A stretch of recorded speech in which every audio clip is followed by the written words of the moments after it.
নমস্কার বন্ধুরা, আর ইন্টারমিডিয়েট চ্যানেলে আপনাদের স্বাগতম। আপনারা দেখছেন আর ইন্টারমিডিয়েট চ্যানেল, যেখানে আপনারা পূর্ণিমা, অমাবস্যা, একাদশী ও নানান ভিডিও দেখতে পাবেন।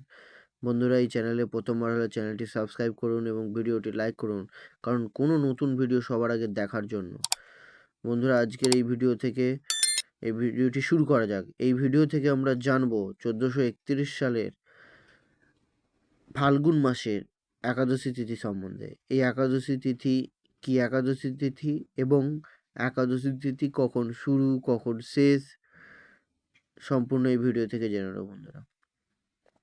প্রথমে জেনে নেওয়া যায় এই একাদশী তিথি কি একাদশী তিথি। এই একাদশী তিথিটি হলো বিজয়া একাদশী তিথি।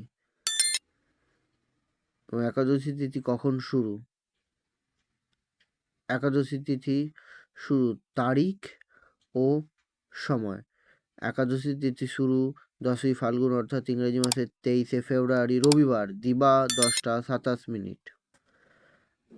এবার আমরা জানবো একাদশী তিথি শেষ কখন। একাদশী তিথি শেষ হলো 11ই ফাল্গুন অর্থাৎ ইংরেজি মাসের 24শে ফেব্রুয়ারি সোমবার দিবা 10টা 42 মিনিট।